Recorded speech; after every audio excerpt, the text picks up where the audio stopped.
Hello friends, आपका स्वागत है आपके अपने चैनल पर। और आज की जो चर्चा है वो सबसे पहले हम करते हैं कल की चर्चा से। और कल की चर्चा में हमने क्या बात की थी आपके साथ? कल की चर्चा में बात यही थी कि भाई जो लेवल्स हैं ना वो टूट गए थे कल, लेकिन क्लोज नहीं दिए थे नीचे। अब जो सीवियर में जो प्रॉब्लम है आज वो हमारे को है, जो 49,800 के लेवल्स थे वो ब्रीच हो गए और उनके नीचे बाजार चला गया। तो 49,700 से 800 में बाजार 2-3 दिन से लाज रहा था और उन लेवल्स को जो है प्रोटेक्ट कर रहा था, लेकिन आज वो लेवल्स टूट गए और निफ्टी बैंक 49,500 पर आ गया। अब देखिएगा, पिछली बार जब 23,500 पर निफ्टी आया था तो बैंक निफ्टी 51,000 पे था, 51,000 पर। और इस बार बैंक निफ्टी टूट गया, यानी कि 23,526 का जो लेवल है, इस लेवल पर बैंक निफ्टी 51,000 था, जो पिछले 10-15 दिन पहले करेक्शन हुई थी उसमें। इस बार क्या हुआ है? इस बार निफ्टी बैंक आ गया 49,500 पर और निफ्टी जब 23,500 पे।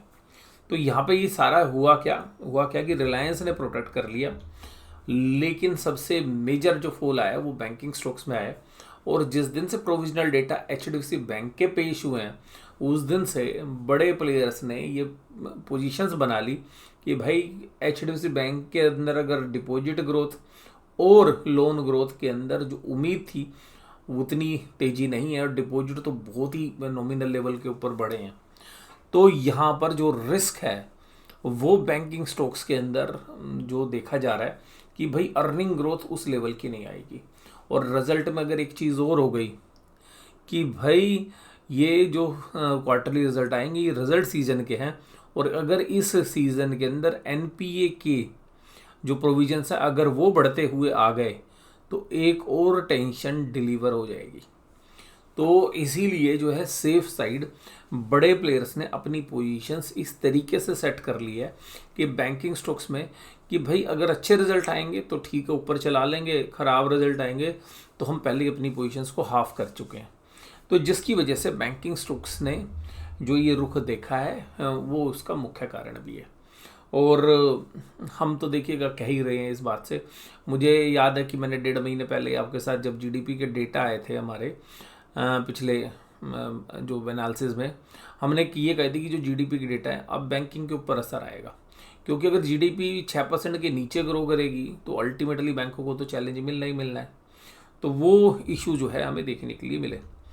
अब बाजार में चला क्या? आज बाजार में चले वो शेयर्स जो रेफ्रिजरेशन से रिलेटेड गैसेस बनाते थे और कुछ स्पेशलिटी केमिकल कंपनीज, जिसमें नवीन फ्लोराइन इंटरनेशनल का शेयर आज काफ़ी तेज़ी में था और एसआरएफ का शेयर्स भी जो है तकरीबन 10-12% से ऊपर की तेज़ी दोनों शेयर में थी। फिर अल्कलाई अमाइंस या बाकी जो विनाती ऑर्गेनिक्स जैसे शेयर्स वो भी तेज़ी में थे। और इसके अलावा बालाजी अमाइंस, तो जो अमाइंस वाले शेयर्स थे वो तेज़ी में थे। दूसरा जो शेयर्स अल्कलाई अमाइंस जैसे मैंने आपको बताया और बालाजी अमाइंस, ये दो शेयर्स तेजी में थे, ये भी लगभग 8-9% के आसपास तेज थे। उसके अलावा जो है आज एसआरएफ और जो मैंने आपको बताया नवीन फ्लोराइन, तो नवीन फ्लोराइन का गैस का बिजनेस है काफ़ी बढ़िया।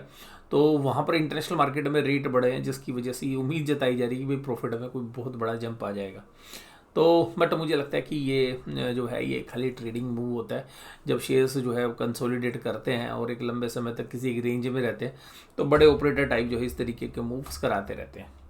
तो अगर इन मूव्स को अगर कंटिन्यू रहेंगे 1 या 2 दिन तो ही कुछ जो है एक कंक्लूसिव एविडेंस निकल कर आएगा कि हाँ भाई ये 52 वीक हाइस के पास जो है जाके ब्रेकआउट दें, करेक्ट ना हो।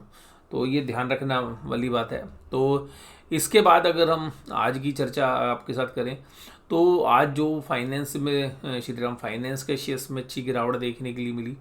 उसके बाद ओएनजीसी का शेयर भी 3% टूट गया। हालांकि ओएनजीसी में जो क्रूड ऑयल के प्राइस बढ़ रहे थे तो एक पॉजिटिव जो है इसकी तरफ एटीट्यूड था लोगों का, लेकिन आज कमज़ोर हो गए। 1.5% एचडीएफसी बैंक की वजह से बाजार टूटा। टीसीएस के रिजल्ट का इंतजार था बाजार को, तो टीसीएस के जो रिजल्ट हैं वो ठीक ठाक रिजल्ट आए हैं और डिविडेंड काफ़ी अच्छा दिया है, लेकिन 12% के आसपास की टीसीएस में ग्रोथ है। तो अब जो है लोग सोचने के लिए मजबूर हैं कि भाई 30 की पी रेशियो पर हम एक ऐसा शेयर खरीदे जो केवल 12% की ईयर ईयर ग्रोथ दे रहा है। हालांकि देखिएगा TCS जैसी जो कंपनी है ना, उसमें मुझे जो चीज़ अच्छी लगती है वो ये है कि इनका जो बिजनेस है ना, जो अर्निंग है वो कैश मॉडल के ऊपर है, यानी कि सारा का सारा जो प्रॉफिट जनरेट करते हैं वो सब कैश में आ जाता है, और कैश काफ़ी अच्छे जनरेट करती है। तो इसलिए आप देखते हैं डिविडेंड भी बहुत अच्छा देते हैं। तो तकरीबन 2% के आसपास की डिविडेंड यील्ड इस बार के क्वार्टरली रिजल्ट्स में स्पेशल डिविडेंड के साथ है। तो कुल मिलाकर बात ये है कि TCS वगैरह जैसी कंपनियां क्योंकि कैश जनरेट करती हैं, कैश जनरेटिंग यूनिट्स हैं, तो इसलिए जो है बाजार उनको ये वैल्यूशंस देता भी है। बट हाँ, 12% की ग्रोथ जो है उम्मीद जो है 15-16% की रहती है TCS जैसी कंपनी से, लेकिन इस बार 12%, इस बार उम्मीद भी 12% की थी। और यहाँ पर अगर हम देखें तो आज जो शेयर्स चले उसमें थे बजाज ऑटो, नेस्ले, हिंदुस्तानी यूनिलीवर और ब्रिटानिया जैसे शेयर्स थे। अब बात करते हैं FIs के डेटा की। FIs के डेटा क्या आते हैं भाई? FIs ने जो डेटा है वह 7,000 करोड़ के ऊपर की सेल कर दी। अब DIs ने कहा जी मैं भी खरीदने के लिए तैयार हूँ, तो DIs ने भी पूरी ताकत के साथ आज खरीदारी की। तो FIs और DIs आमने सामने खड़े थे आज बिल्कुल, लेकिन फिर भी बाजार कमजोरी के साथ काम करता हुआ नजर आया। तो इसका मतलब है कि जो प्रोफेशनल ट्रेडर्स हैं वहाँ पर एक सेलिंग हो रही है। FIs ना इंडेक्स फ्यूचर्स हो रही, आज के डेटा नहीं है यहाँ पे 9 तारीख के, लेकिन हालांकि यहाँ पे अपडेट नहीं है, लेकिन आज जो है एक अच्छी खासी सेलिंग जो है FIs ने इंडेक्स के अंदर भी की है और स्टॉक फ्यूचर्स में तो काफ़ी अच्छी की है।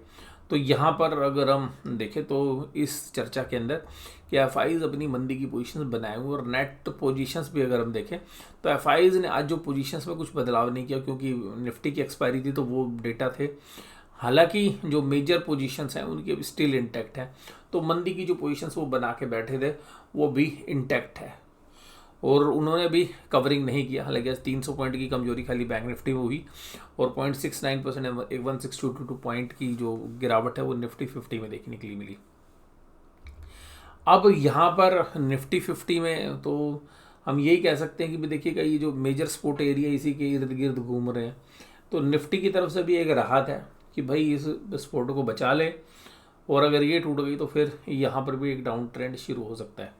अब ये अभी मेजर सपोर्ट पे खड़े हुए हैं, यहाँ से दोनों साइड की उम्मीद है। बाजार स्लाइटली ओवरसोल्ड है, तो बहुत एग्रेसिवली मंदी करने की जो है यहाँ पर अभी पोजीशंस नहीं बनती है, क्योंकि यहाँ पर दोनों साइड के रास्ते खुलते हैं। हालांकि अगर ये जो लेवल्स टूटते हैं और 23,500 के नीचे बाजार अब क्लोज देता है, तो फिर निफ्टी के अंदर भी जो है एक वीकनेस के संकेत और गहरा सकते हैं। आज महिंद्रा एंड महिंद्रा ने और नेस्ले जैसे शेयर्स ने कुछ तेजी पकड़ी, जिसकी बदौलत बाजार रुके। हालांकि HDFC bank, Larsen, Reliance, TCS और इन्फो सारे दिग्गज एक साइड थे, तो ज़्यादातर बड़े दिग्गज जो शेयर्स थे वो आज कमजोरी में थे। हालांकि बैंकों में कोटक महिंद्रा थोड़ा रिलीफ दे रहा था। एडवांस डिक्लाइन रेशो अभी भी बड़े खतरनाक मोड पे है, तो ये पूरे बाजार की जो नर्वस सिस्टम है उसको बता रहा है कि भाई बाजार का नर्वस सिस्टम ये कह रहा है कि अभी कमजोरी जारी रह सकती है। निफ्टी बैंक 49,500 पे क्लोज दिया, 49,800 के नीचे काम किया दिन भर, और एक बार तो 49,230 तक के भी जो है लेवल्स लगा के आया। अब अगर हम बात करें निफ्टी बैंक में, तो निफ्टी बैंक में अब जो मेजर सपोर्ट एरिया वो टूट गया है, और बहुत समय के बाद आप ये देख रहे हैं कि इन लेवल्स के नीचे बाजार चल रहे हैं। अब अगर एक कैंडल और नीचे की आ गई, अब उसकी कन्फर्मेशन कल और देखनी है।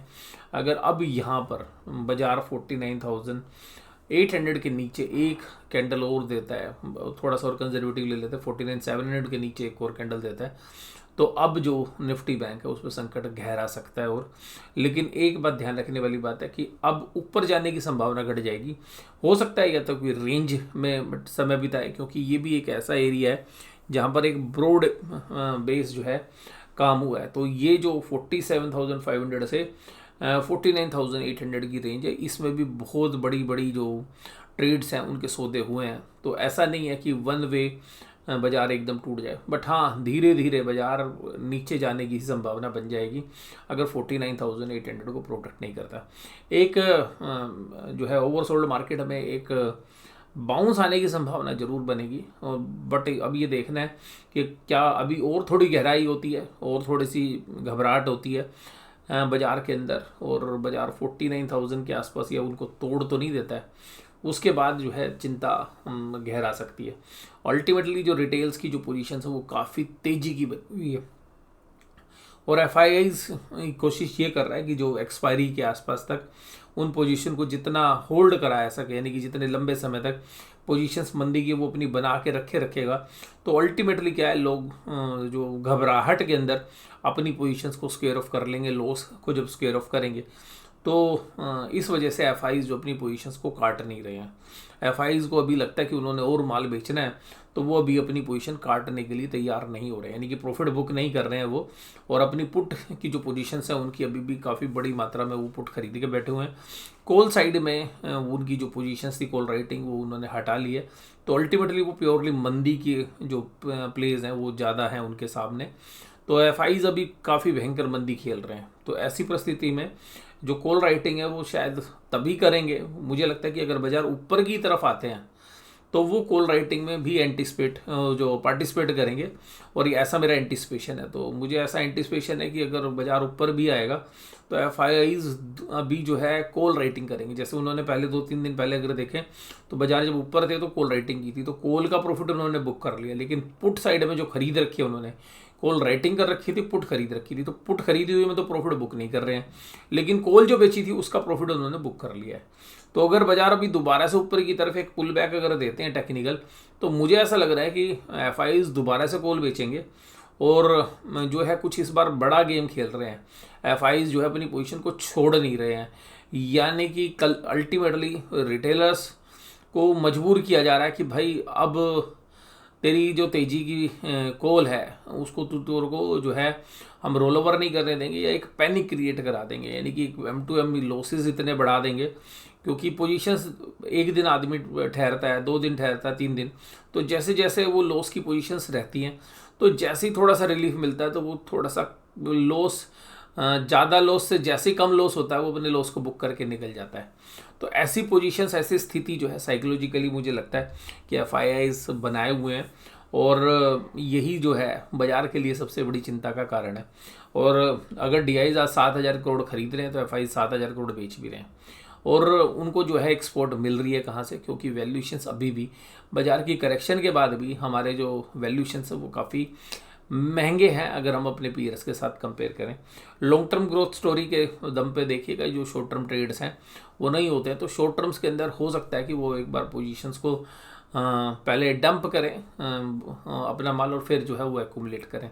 तो ऐसा हो सकता है कि वो ऊपरी लेवल से बाजार के अंदर माल इसलिए बेच रहे हैं कि उनको निचले लेवल्स पे दोबारा खरीदने के मौके मिले, और एक पैनिक लाइक सिचुएशंस में जो रिटेलर्स है वो अपनी पोजीशन को अनवाइंड कर दें। और इसके बाद अगर हम देखें तो India VIX Nifty under sold है पुट कॉल रेशियो में, बैंक निफ्टी भी अंडर सोल्ड है, लेकिन वो यहाँ पर समय बिताएंगे। अगर बाजार ऊपर नहीं जाता तो होता क्या है कि जो कमज़ोर दिल वाले लोग हैं वो कहते हैं यार बाजार तो ऊपर चल नहीं रहा, चल अपनी पोजीशन ही काट दो। तो वो जितना समय बीतेगा निचले लेवल्स पे उतनी जो है रिटेल इन्वेस्टर्स के अंदर घबराहट बढ़ती जाएगी। ब्रेंट गुड $76 पर है, और अगर हम ऑप्शन चेन के डेटा में अगर हम देखें तो अब कुछ पुट राइटर्स आज थोड़े से आपको निफ्टी की पोजीशंस में देखने के लिए मिले। 23,500 के ऊपर 17,000 कॉन्टैक्ट ऐड हुए, और 23,600 के ऊपर भी 21,000 कॉन्टैक्ट। वहीं पे कॉल साइड में भी 28,900 कॉन्टैक्ट के आसपास ऐड हुए, और 23,700 में 21,000, क्योंकि अभी इसमें डेटा ज़्यादा है नहीं, क्योंकि अगले हफ्ते की एक्सपायरी है, और आज की जो एक्सपायरी होनी पड़ गई। और अगर बैंक निफ्टी में देखें तो बैंक निफ्टी में वॉल्यूम्स बहुत ज़्यादा नहीं है, और कॉल साइड में भी और पुट साइड में भी अगर हम देखें तो मिले जुले ही डेटा है, कोई एग्रेसिव डेटा अभी हमें नहीं नज़र आ रहे। जब वीकली ऑप्शंस होती थी तो काफ़ी बड़े डेटा हो जाते थे, बट बैंक निफ्टी में जो है बहुत बड़ी पोजीशंस नहीं दिख रही है अभी। तो आज की इस चर्चा में बस केवल इतना ही। वीडियो में जुड़े रहने के लिए आपका धन्यवाद। Thank you very much.